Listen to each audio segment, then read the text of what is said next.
بندے کھانا کھلاتے ہیں غریبوں، لیکن جب کھانا کھلاتے ہیں تو تھینک یو سننے کے لیے نہیں، جزاک اللہ خیر سننے کے لیے نہیں، شکریہ سننے کے لیے نہیں، کہتے ہیں انما نطعمکم لوجہ اللہ، ہم تمہیں اللہ تعالیٰ کی رضا کے لیے کھانا کھلا رہے ہیں، لا نرید منکم جزاء ولا شکورا، ہمیں تم سے کوئی بدلہ نہیں چاہیے، ہمیں تم سے کوئی شکریہ نہیں چاہیے، انا نخاف من ربنا یوما عبوسا قمطریرا، ہم تو اللہ کے عذاب سے ڈرتے ہیں، ہم تو قیامت کے دن سے ڈرتے ہیں، اور اس لیے ہم تم کو کھانا کھلا رہے ہیں۔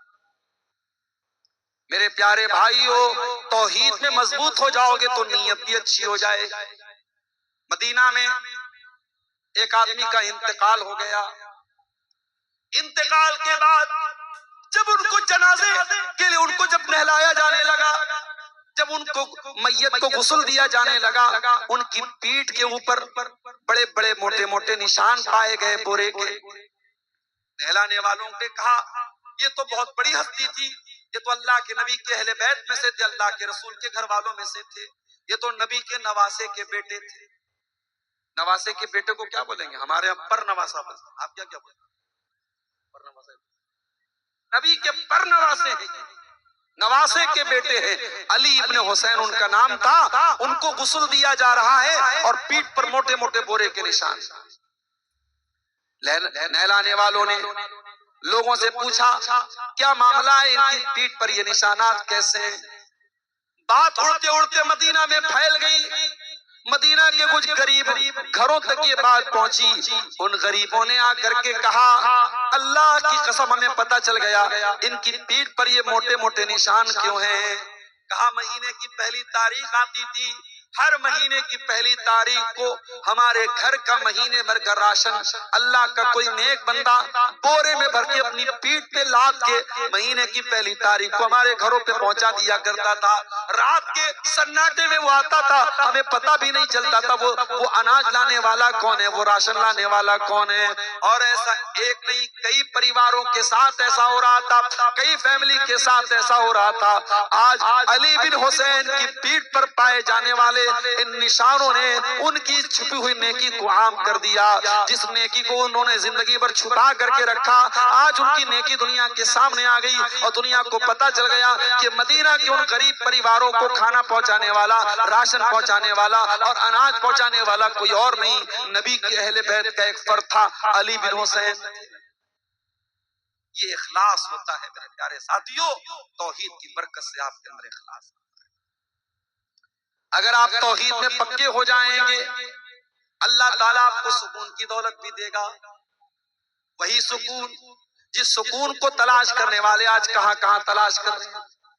یہ شرابی شراب کیوں پی رہا ہے، یہ زنا کرنے والا زنا کیوں کر رہا ہے، یہ لڑکیوں سے چیٹنگ کیوں کر رہا ہے، یہ پاؤڈر کے ذریعے ڈرگز کیوں لے رہا ہے۔ ان تمام لوگوں سے پوچھ تو کہتے ہم تو سکون کے لیے ایسا کر رہے ہیں۔ شراب پینے والا سکون کے لیے شراب پی رہا ہے، سگریٹ پینے والا سکون کے لیے سگریٹ پی رہا ہے، کھینی کھانے والا سگریٹ کے لیے سکون کے لیے کھینی کھا رہا ہے۔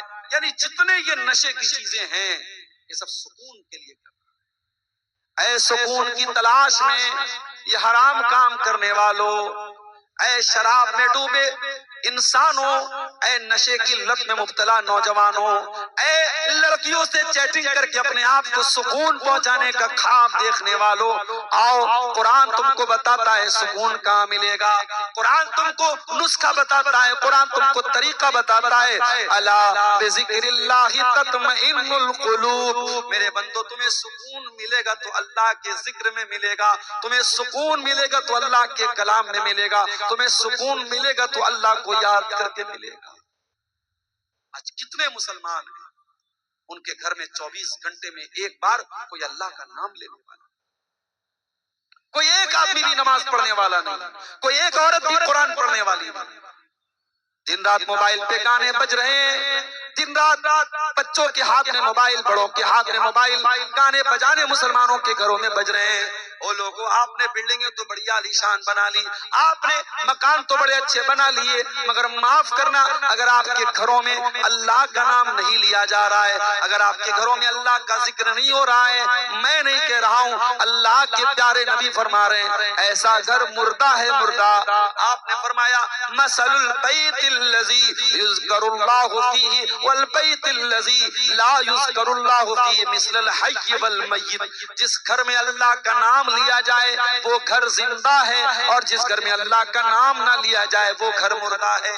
ہمارے گھر مردہ ہو چکے ہیں, جن گھروں میں اللہ کا نام نہ لیا جائے ان گھروں میں سکون کہاں سے آئے گا؟ اگر آج بچے ماں باپ کی بات نہیں مانتے, ماں باپ بچوں کے ساتھ ناانصافی کر رہے ہیں, بھائی بھائی سے لڑائی کر رہا ہے, دیورانی جیٹھانی میں آج اگر جھگڑے ہو رہے ہیں, نند اور بھابھی میں جھگڑے ہو رہے ہیں, تو میرے پیارے ساتھیوں گھر میں سکون آئے تو کہاں سے آئے, برکت آئے تو کہاں سے آئے؟ برکت کا تو طریقہ ہم نے کھو دیا ہے, سکون کا طریقہ ہم نے کھو دیا ہے. قرآن کہتا ہے الا بذکر اللہ تطمئن القلوب, آؤ اللہ کے ذکر سے سکون. ابھی میں آج ایک سائنسداں کے بارے میں پڑھ رہا تھا. تھائی لینڈ کی ایک یونیورسٹی چیانگ ماؤ ایک یونیورسٹی ہے, اس میں ایک پروفیسر ہیں جو ایناٹومی کے پروفیسر ہیں, اور ان کا نام کیا ہے؟ ان کا نام ہے تیجا تیلاک. وہ تھائی لینڈ کے ہیں, تھائی پروفیسر ہے, ایناٹومی کے وہ پروفیسر ہیں. اور وہ ایناٹومی کا مطلب ہوتا ہے انسان کے بدن کی جو پارٹس آف باڈی ہیں, جو شریر کے جو انگ ہیں, اس پر وہ ریسرچ کرتے ہیں, اس کے بارے میں وہ تحقیق کرتے ہیں. تھائی لینڈ کی اس یونیورسٹی کے پروفیسر صاحب نے جب تحقیق کرنا شروع کیا, ریسرچ کرنا شروع کیا, ایک سوال بار بار ان کو ڈسٹرب کر رہا تھا کہ انسان کی باڈی میں جو درد ہوتا ہے اس درد کو بدن کا کون سا حصہ ریسیو کرتا ہے؟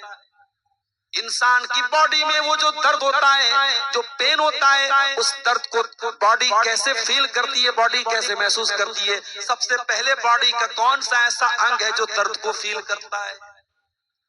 ڈاکٹر صاحب پریشان تھے, پروفیسر صاحب پریشان تھے. اچانک کسی نے ایک دن ان کو قرآن دے دیا. قرآن پڑھتے ہوئے سورہ نساء کی آیت ان کی آنکھوں سے گزری. اللہ نے فرمایا کلما نضجت جلودہم بدلناہم جلودا غیرہا.